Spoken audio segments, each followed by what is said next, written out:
কিন্তু দুটো strong witness চায়। হ্যাঁ, ওদের বইতে নাম ওঠাবার জন্য দুটো স্ট্রং উইটনেস চায়। একটা হচ্ছে লোকাল গভর্নমেন্টের পুরো সার্টিফিকেট, আর আমার গভর্নমেন্ট মানে আমাদের গভর্নমেন্ট মানে ভারতীয় গভর্নমেন্টের, হ্যাঁ, সেটা হচ্ছে না দূতাবাসের। হ্যাঁ, প্রত্যেকটা সার্টিফিকেট তাকে প্রডিউস করতে হবে। হ্যাঁ, এবং সেগুলো সমস্ত করেছে। আচ্ছা, পুলিশ স্টেশনে রিপোর্ট করার পর মানে ওরা বলে যে তুমি কি করতে চাও? আমি বললাম যে স্কুল কলেজে কিছু বলবো। হ্যাঁ, দু একটা স্কুলে এই স্লোগান সম্বন্ধে আমি কিছু বলবো। ওরাই জোগাড় করে দিত। হ্যাঁ, ওরাই আমাকে বলে দিত যে হ্যাঁ দুটো স্কুল এখানে আছে, অমুক আছে, তমুক, সেইভাবে বলে দিত। আমি একটা কথা এখানে জানতে চাইছি, আপনি একটা থার্ড ওয়ার্ল্ড কান্ট্রি থেকে যাচ্ছেন দূষণ মুক্ত পৃথিবীর কথা বলতে, ওরা তো আমাদের চেয়ে অনেক বেশি ভাবছে না। এটা সত্যি কথা, এটা সত্যি কথা যে আমি একটা তৃতীয় বিশ্বের দেশ থেকে যাচ্ছি। হ্যাঁ, আর প্রথম বিশ্বের দেশে পলিউশন সম্বন্ধে বা দূষণ ব্যাপারে বলতে কিছুই বলবার নেই ওখানে। হ্যাঁ, আমি আসলে আমাদের অভিজ্ঞতা সঞ্চয়ের আছে, মানে ওখান থেকে অভিজ্ঞতা নিয়ে এসে আমাদের। যেমন একটা উপমা দেই আপনাকে, যে আমি 10 মাস 11 মাস আমি মানে ইউরোপে সাইকেল চালিয়েছি। হ্যাঁ, এবং সত্যি কথা বলতে কি যে 10-11টা আমি হর্ন শুনিনি। সেই তো। হ্যাঁ, যেখানে এতটা পলিউশন সম্বন্ধে সচেতন ওখানে, হ্যাঁ, সেখানে আমাদের দেশের সম্বন্ধে কি বলবো ওদের? হ্যাঁ, সুতরাং মানে আমাকে ওখান থেকে মানে ওখানকার অভিজ্ঞতা আমাদের দেশে কাজে লাগাতে হবে, সেটাই করেছি আমি। আর একটু আগে বলছিলেন সেই ছোট্ট মেয়েটার গল্প, যে সেই কমলালেবুর খোসা হাতে করে দাঁড়িয়ে আছে, বলছিলেন আপনি সেই ছোট্ট আরেকটা উপমা দিই, মানে কতটা ওরা মানে সচেতন দেখুন। হ্যাঁ, আমি মানে ভিয়েনাতে গেছি, হ্যাঁ, সাইকেল করে আমিও দাঁড়িয়ে আছি একটা বাস স্টপে, মানে অপেরা হাউসের পাশে। সঙ্গে সঙ্গে 4-5 বছরের একটি মেয়ে, হ্যাঁ, তার মার সঙ্গে দাঁড়িয়ে আছে বাস স্ট্যান্ডে। এখন মা তো তার বাস স্ট্যান্ডের দিকে তাকিয়ে আছে। হ্যাঁ, 4-5 বছরের মেয়েটির হাতে, হ্যাঁ, একটি কমলা লেবু। সে পুরোপুরি কমলা লেবুটা খোসা ছাড়ালো, ছাড়াতে তার বা হাতে পুরো খোসা, ডান হাতে পুরো কমলা লেবু। কি করে খাবে? সে কি করে খাবে? হ্যাঁ, সে তারপর একটু ভেবে, 2-1 সেকেন্ড ভেবে, হ্যাঁ, যেমন ইউরোপে তো জানেন যে প্রত্যেক 8-10 ফিট পর পর ডাস্টবিন, হ্যাঁ, সে ডাস্টবিনে গিয়ে ফেলে দিল, খাওয়া শুরু করলো কমলা লেবুটা। মানে আমি দেখে অবাক হয়ে গেলাম, শিক্ষা পাওয়ার আছে, আমি দেখে অবাক হয়ে গেলাম, পুরোপুরি অবাক, মানে মুগ্ধ, যে অতটুকু বাচ্চার যদি অতটুকু সিভিক সেন্স থাকতে পারে। সেটাই ওই আগে বলছিলেন যে গোড়া থেকে শুরু করতে হবে, সেই আসলে একটা ছোট বাচ্চা জন্মানোর পর থেকে কিন্তু আমাদের দেশে শুরু করতে হবে ওই সিভিক সেন্সটা শেখানোর। দূষণমুক্ত কিন্তু ওইভাবেই করা সম্ভব। আচ্ছা, কিন্তু আপনি দক্ষিণ আফ্রিকা যেতে পারেননি। দক্ষিণ আফ্রিকা যেতে পারিনি, আমি টার্কি দিয়ে সুয়েজ ক্যানাল ক্রস করে ইজিপ্টে ঢুকবার চেষ্টা করেছিলাম।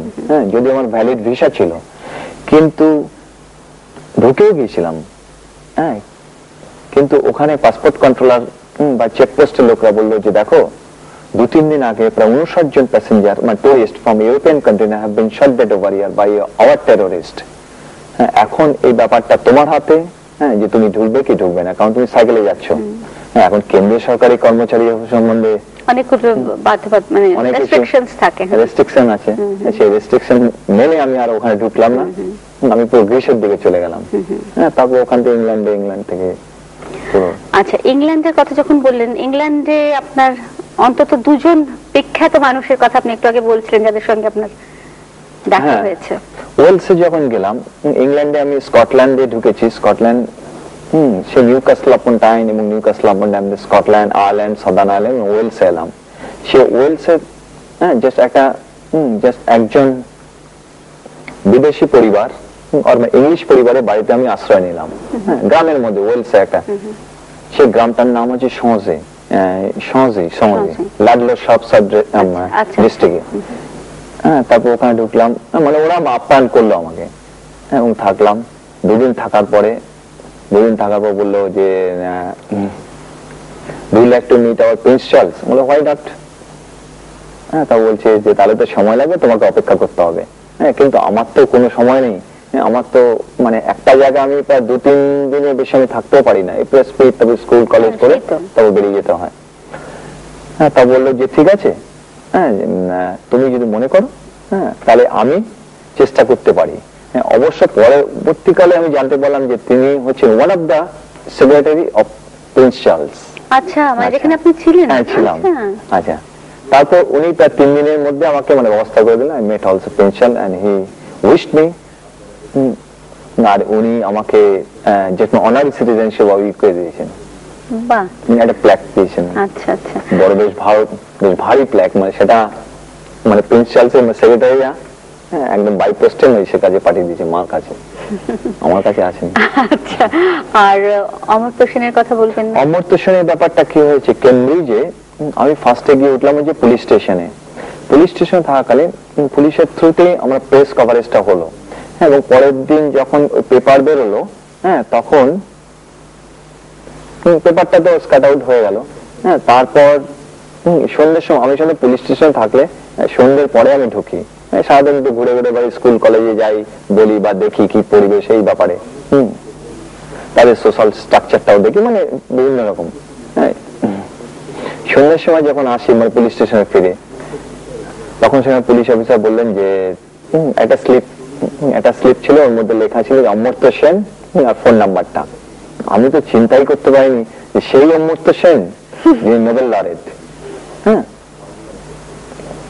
পুলিশ অফিসার বললেন যে তোমাকে ফোন করতে হবে। কোন অমর্ত্য সেন? সেই অমর্ত্য সেন, তিনি আমাকে ডাকবেন। আচ্ছা ঠিক আছে, ভয় ভয় করে ফোনটা করলাম। ফোনটা করাতে অমর্ত্য সেন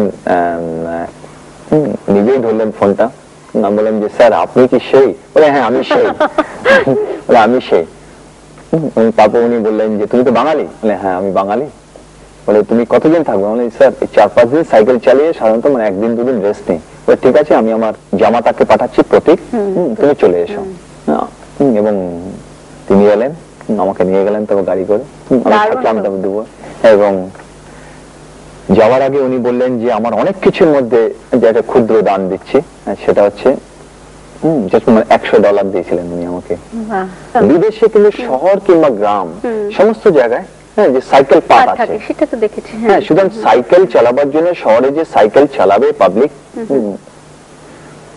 বা জনসাধারণ, হ্যাঁ, কিন্তু তার জন্য তো পাথ দরকার বা সেই তো রোড দরকার।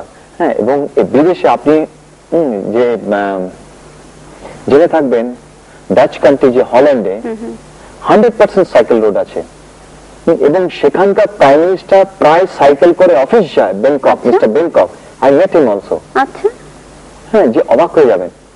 সুইজারল্যান্ডে 45% সাইকেল রোড, জার্মানিতে 60% সাইকেল রোড, হল্যান্ডে হচ্ছে 100% সাইকেল রোড, এবং ইংল্যান্ডের লন্ডন শহরে পর্যন্ত সাইকেল রোড আছে যতদূর তারা পেয়েছে। সুতরাং সরকার যদি সাইকেল রোড যতদূর সম্ভব শহরে যদি মানে প্রোভাইড করে, হ্যাঁ, পাবলিক বা জনসাধারণ যদি সাইকেল চালাতে উদ্যোগ, হ্যাঁ, কিন্তু চালাই না কেন আমরা শহরের মধ্যে? ভয়ের জন্য, সম্ভব নয়। সেই ভয়ের জন্য। এখানে গাড়ি কেনার দিন আপনি একটা পলিউশন সার্টিফিকেট